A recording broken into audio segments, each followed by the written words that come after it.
I consider the last year, 2024, as the worst year of my life. I had broken up with my girlfriend in December leading into it, and I had just a terrible time trying to piece together my life throughout the first 6 to 8 months. I was horribly depressed. I had work was going well still. I was, still had a job, but I was slowly losing interest in the things that I enjoyed. And back then I played a lot of League of Legends. I played League from when I was in my senior year of high school, which is 2015, all the way up until 2024. So from December 2014 all the way up until December 2024 was when I played League of Legends for the most part. And ever since COVID, I was able to pick up editing as a new skill that I wanted to try. I had a YouTube channel, had about 600 subs, thousands and thousands of views. It was definitely on its way up. It was something that I was okay with. It was something that I thought maybe I could monetize, do something with in the future. I do have plans in the future to make another YouTube channel and focus on my writing and whatnot, but all these things that I wanted to do were just so far away. And this channel kind of only existed for my friends and I to produce Pokemon related stuff. If you look in my backlog before Pokemon Auto Chess, I played a lot of random games. I started off making my own sort of commentary on Pokemon. But then sometime during the last year, my Nintendo Switch got stolen by a family member, and it was pawned off. So I don't know where it is, don't know how to get it back, obviously. And I have to wait for the Switch 2 to come out to even see if I still have all of the shinies and the save data from all the games that I used to play. All of that to say, back in November when I picked up Pokemon Auto Chess, I didn't expect to be able to get into it this deeply. I thought it'd be similar to Pokemon Rogue, or like Poke Rogue, that website, if you've been to it, where I would get to a point and it'd be done and I'd move on to other things. But the community, I'm not a community person. If you know me personally, you would learn that I am very anti-establishment when it comes to things that lead into groupthink. I don't really like organizing my thoughts along with other people. I sort of like having my own way of doing things because I've seen that effect on society and I just don't like it. So I didn't expect to find a community on the internet that I feel very accustomed to. I didn't think it was possible for me to find a place on the internet where I could legitimately just go in and not feel threatened in the slightest by the kinds of people that were in there. It's a pretty pleasant experience that I've had in the pack community, and so I wanted to start this video off by just saying thank you. My life's improved dramatically over the past 6 months or so, and one big part of that is always being able to wake up, hop into the pack Discord, and just enjoy what there is to offer in the game and the community. It's been a very great experience so far. I'm not going to go through and thank every individual person that's helped me learn the game over the past few months, but this video is the celebration of us finally hitting top 100, which was a goal I honestly didn't think I would ever have. I thought I'd be pretty hard stuck like I was in League of Legends, but if you've seen any of the content that I've made over the last month, I've been able to get back into the sort of processes that I used to do at the end of my League career when I finally broke from gold and ended up in Emerald, which is to eat right, exercise often, take care of myself first, get everything done, all my responsibilities out the way, and then when it's time for me to do stuff with my hobbies, I can put my full focus into it and I can make that a healthy and productive part of my day. And especially because, as you can probably tell, I'm pretty old at this point. I'm almost 30. It's pretty important to have not just a work-life balance, but a life-work balance as well. You can take all your free time and do whatever you want with it, but if you can't organize some of that free time and do things that really help build you up, then going back to a work-life balance sort of regimen when the work week comes up is actually going to be pretty tough. You're going to feel pretty exhausted. You know, if you didn't do anything enriching in your time off, chances are you're going to end up feeling pretty bummed out and burnt out. So that's why I've been trying to do things the way that I've been doing them recently, and it worked. It's the process that works for me.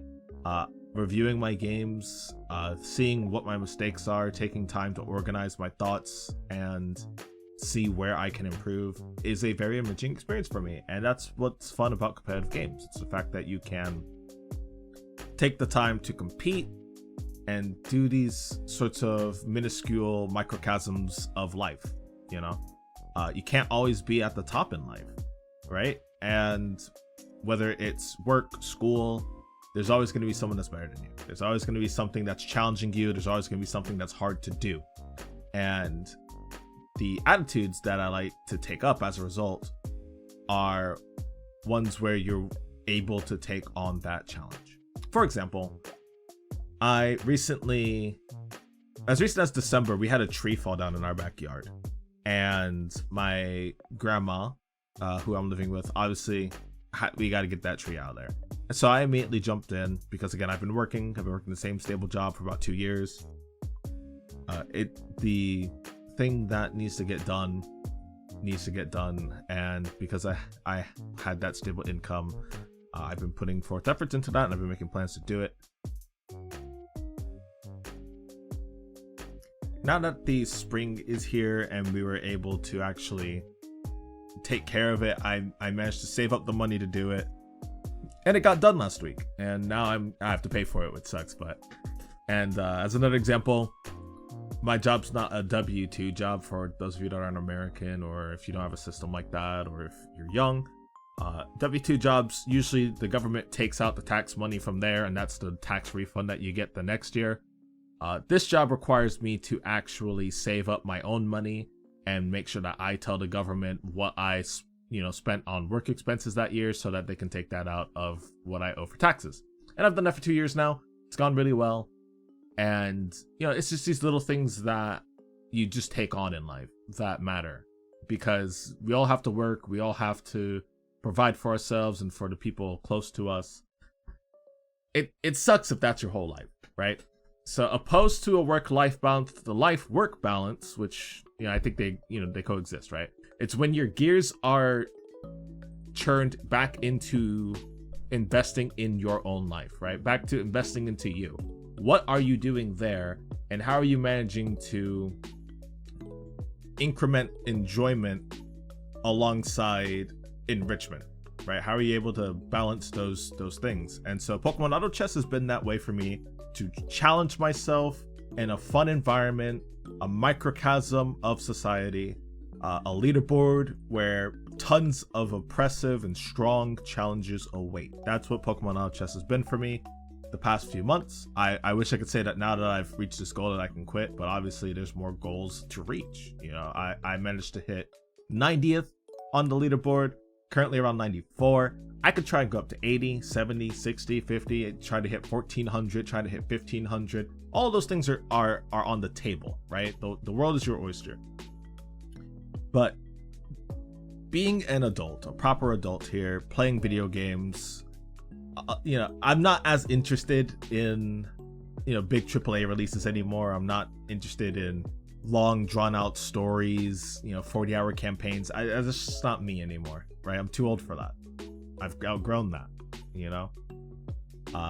It's a normal thing that a lot of people actually go through. And I'll even say Jacksepticeye recently sort of ousted himself by telling the world that he's on the spectrum. And when I found that out on my trip to Rhode Island, I was on vacation at the time. When I found that out, I was like, that makes sense, because the people in my life that I know that are like that, that's why they're so into games later on in life. It's because that's how they developed. They can still enjoy those things the same way that they did when they were young. I can't. I grew up, I'm neurotypical, So what I want in a game, what I want to do in life, what I want to do at my free time is challenge myself, whether it's in writing or in competitive gaming.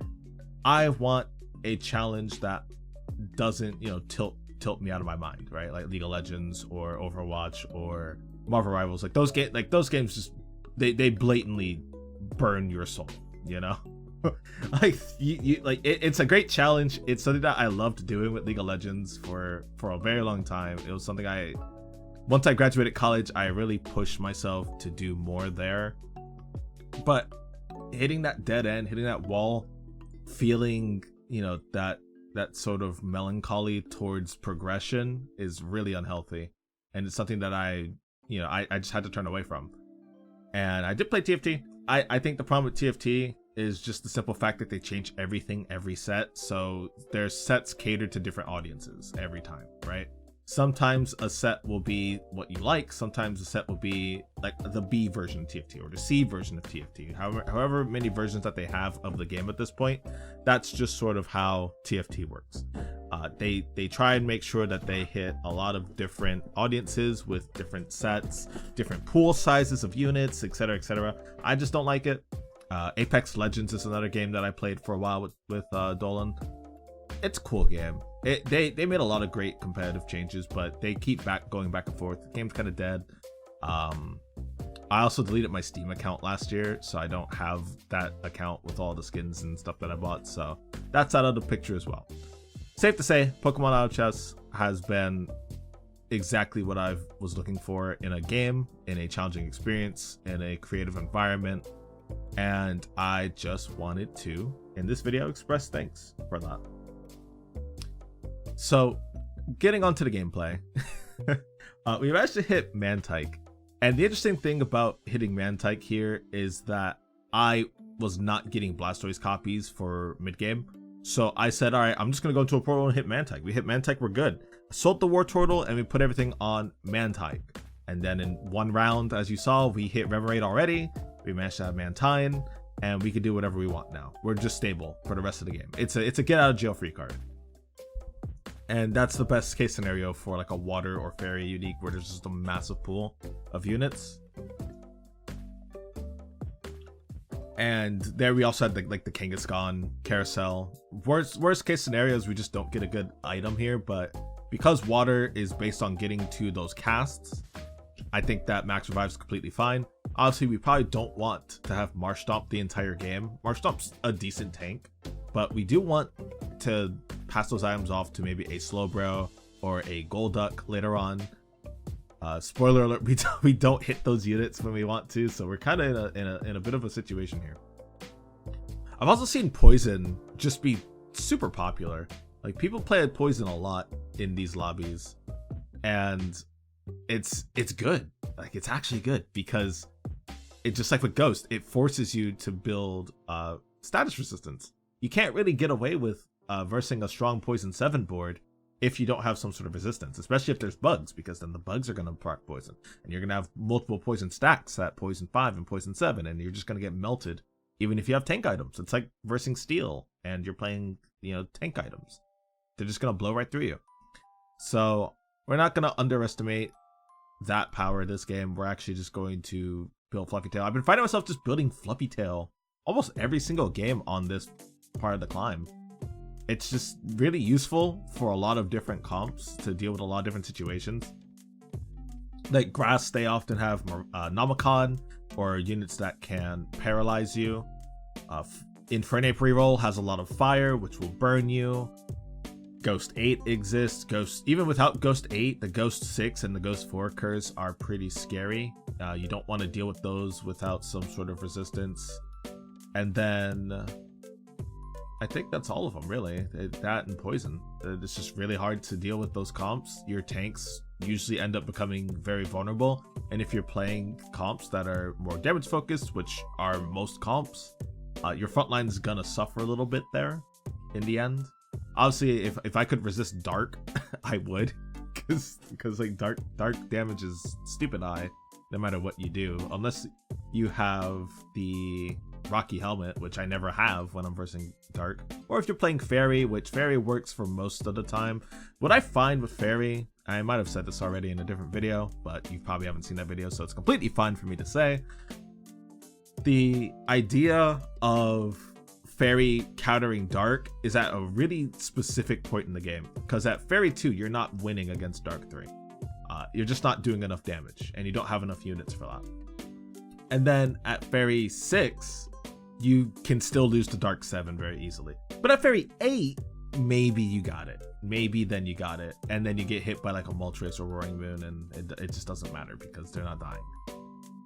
So playing Water ended up just sort of being me trying to play as stable of a game as possible. It's not that I really enjoy playing Water. I think it's fun hitting water boards. I think there's a lot of cool units in Water. The fantasy of burst damage is really cool. But I just couldn't keep playing. I couldn't just continue to play Ground, because Ground doesn't have that moment where it just sort of clicks when you hit Ground 8. You can make a Ground 8 board and still go 8th. Like, I honestly, versus good players putting together competent comps, like you have to hit certain units, certain items. You know, your defenses have to actually just be perfect when you're playing Ground into these higher elo lobbies. That's just been my experience so far. And the problem is, even if you have a stable Ground 6 board, Gliscor, Torkoal, Stonejourner, they're not. They're just not as good. I find Torkoal can definitely hold it down with 3 items, right? But that's only if you're not versing things like Poison, or dealing with like Dark Burst, or dealing with like heavy AP damage and getting destroyed. One thing I used to, back when Water was like super meta, right? One thing that I hated running into was Primal Kyogre, and it just wipes your entire line of ground units because they all line up in a neat little row. AoE is obviously a really big problem for grounds, right? So we sort of gotten away from it, and we've been playing a lot of Water, because if you have an uncontested Water open and you know how to stabilize mid game, you are going to top 4. It's not a matter of opinion. As long as your unique isn't absolute trash, you're going to top 4. And then usually the way that works is that you'll have Blastoise hold items for Volcanion, or Primal Kyogre, or what's Sabl's evolution? Drizzile. There we go. So there's just a lot of ways to have a really good carry in the late game, and that's something that a lot of comps kind of suffer with. Like, for example, here we have multiple hatch units in Grass, and Grass on its own would be really good, but Mantike just pops a Nomicon, and it doesn't matter if you have Grubbin and Servine and Carnivine and a good front line. It just doesn't matter because you're burned. So that's your whole comp ruined. Same can be applied to Ground, same can be applied to a couple of comps that just take time to rack up, right? Defensive comps have kind of fallen in favor over the past few patches. And that, I mean, it's no surprise with how strong a lot of the units that have entered the game and a lot of the ways that players sort of react and understand meta. You just end up playing those comps, you know? So in terms of like defensive, Fighting and Ground are probably the 2 best ones right now in the meta, and Grass is definitely falling off. Like it's not really that great right now. If you hit like a perfect board, sure, but you know, that's just my opinion. That's sort of my experience playing it. Grass can definitely top 4. It can, if you're versing comps that can't like break through your line fast enough, you can definitely out sustain them. But again, what is it losing to? It's losing to like I can't even think. So he's got like Infernape, Water, Psychic, anything with a Nomicon. It, you know, you're just not sustaining through that. That's the experience that I've had. And so we are not playing Ground. So here's a Ground comp. You know, perfect timing. Let's just see how this works, right? He's got Gibble with Burn Resist on the Assault Vest as well as a Flame Orb. He improperly itemized the Stonejourner. You never put items on Stonejourner. It's just not worth it. And it, you know, it's close because of the ground stacks, because of Sandstorm. It's pretty close. You're able to do a lot of damage with the units that he had in the front line. But at the end of the day, is it going to be enough? No, not really. And the ground mid game is mostly just remaining stable, win lose, unless you're unless you win streaked early and you hit like a lot of really good units early. It's mostly just win lose. You beat the matchups you're supposed to beat, you lose to the matchups you're supposed to lose to, and then at ground 8 at level 9 you do a lot more. That's sort of how the ground experience works, right?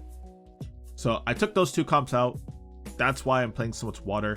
Ghost is a pretty reliable comp if you know how to play around it, because what ends up happening is that once you hit Ghost 8, you beat most of the bottom 4.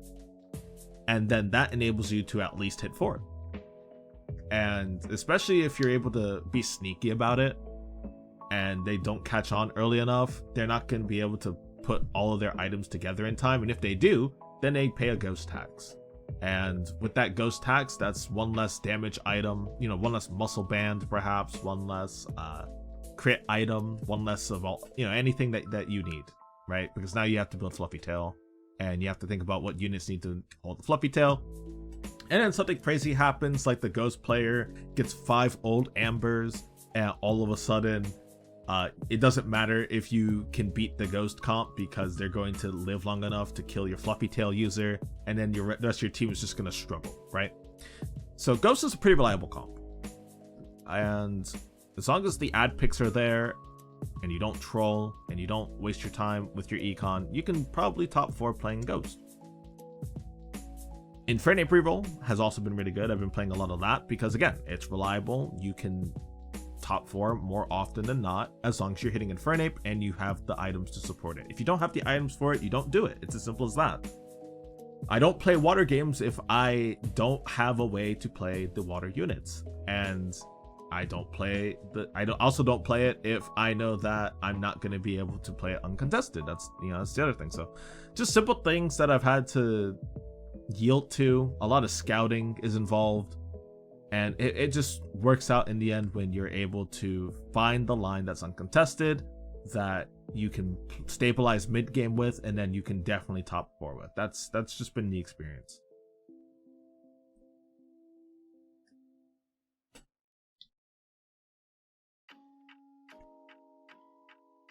All right, so now that the mid game is done for and we're into the late game, we go into this water and psychic portal. And I usually in this position want to find Volcanion. I don't actually like Kyogre. Kyogre's kind of awkward. It kind of makes you want to just go for a Drizzile instead, but Volcanion honestly is probably one of the best units in the game, in my opinion. Just the AoE plus burn combo really helps against a lot of really strong front lines. And it's just overall reliable. So the problem that I have in this position is that I still don't have a really good front line. Mantike is probably the best unit that I have right now in terms of defense. And I'm checking Slowpoke and Psyduck's special defense stat to try and figure out who's the better Power Lens holder in this situation. Because Marshtomp obviously already has 3 items. It'd be nice to pair it with the Pokédoll, but this is the best that we can do. And at this point, honestly, I'm thinking we top 4, but I'm also considering that we might not have a strong enough board. We put Octilleon because Octilleon is just a really strong unit, just without items. It's able to at least get the job done better than just a generic 1-star water unit that we could add here, like Croconaw even. I mean, it's not backline, it's frontline, so that's less uncontestable damage that we would have to deal with. And here, obviously, into the Roaring Moon, and it's like Fossil 6. I didn't even think that Fossil 6 was possible this game because it didn't look like the units existed early. But there's Roaring Moon. We're holding our gold because obviously we're going to cap at level 9. We have the Wingle in for now so that we can proc Rain every single round with our current board. But I was a little worried once I saw that I would lose more matchups than I would win, and we could possibly get 5th or 6th. I mean, the game is close enough to where we could realistically get 6th place because there's like 4 people at 30 HP and then there's like 2 people at 40. And then again, like this guy's got a repeat ball. I don't remember. Yeah, no, this guy just like played Baby 7 or something, right? Because I don't remember any shiny items in this round. But I was like, nah, I got Volcanion. we're not going to just go down the ladder. We're going to take this guy out. And sure enough, he's down to 3 HP. The other guy's down to 4 HP. So, you know, 6th place is doable. Here, I'm thinking Dawnstone. Because we have Psychic 2 already on board. If not, the Blue Orb is fine. The Blue Orb gets taken. Some people aren't moving. So the Dawnstone's pretty much free here. We go ahead and we grab that. And that's going straight on Volcanion. Volcanion with Psychic Stone is something that I've played a lot in the past. It just works, right? It's just doable. It's not something that I think is bad, obviously. Like it's a psychic unit on an AP Pokemon. Like what more could you want? So we put Subble in for 9, Dawnstone the Volcanion. Now we're hoping Volcanion just absolutely destroys the game. We don't really need the Barboach, but the reason why I'm keeping it is because if I can evolve it. So we sell the Wingull, right? Oh, he's thinking. Marshtomp gets sold. Get the Ditto. Wishcash is just better Marshtomp. There we go, and we'll put a couple items on it, but we don't get all of them. So here's another Roaring Moon. This is in some kind of comp. This is looking kind of like a Fossil Rock mix. So he gets the first shot off, but because he's not as deep in the trait, we're able to just run him over. Volcanion does a stunning 828 there. Pretty good. I locked the Shell Loss. Shell Loss actually re-enables the comp a little bit more. Go ahead and buy Pelipper, because why not? We sell the Slowpoke because obviously a 4th Psychic currently is not a possibility. So we're going to go ahead and buy the Shell Loss. Shell Loss is going to take place instead. We're going to Power Lens. We do not need the Fluffy Tail on Wishcash because of its ability. It cleanses itself in rain. And we don't want to cleanse the Confusion on Golduck. So I'm thinking of Shell Loss. Later we're probably going to put down Volcanion just so that it's safer. We don't necessarily need a 3rd item on it at this point. We've seen what it can do. So here's my favorite thing about Mantine. It just starts jumping on the board. And it holds a really strong damage margin while the secondary carry charges up its attacks, and it actually ends up taking over that round. The ground player, as you can see, just dropped all the way down to 7th and 6th, and now top 4 is super doable, right? Top 4 is super doable because those rounds went our way. Wishy-Washy would be a really good holder here instead of the Wishcash, but being aware that there could still be something like poison in the lobby, there could still be status in the lobby, you know, we'll go ahead and keep the Wishcash in. It actually started to feel really good because I realized that was another free cleanse and it might be necessary.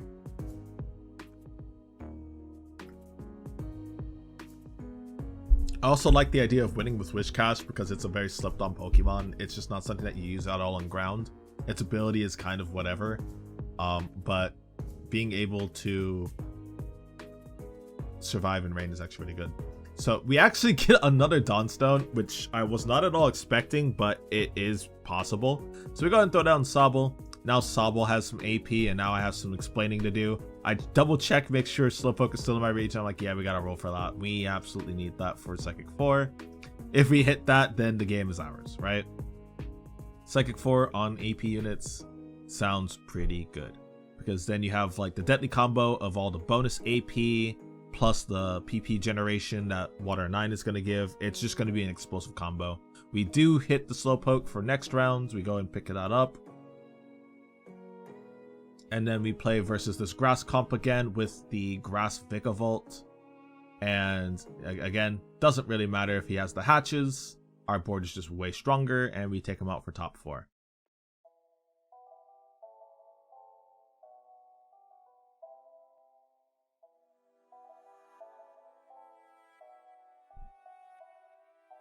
And Aether also goes down, which is very good for us, because now that means we're top 3 and we are guaranteed that spot in top 100 at this point.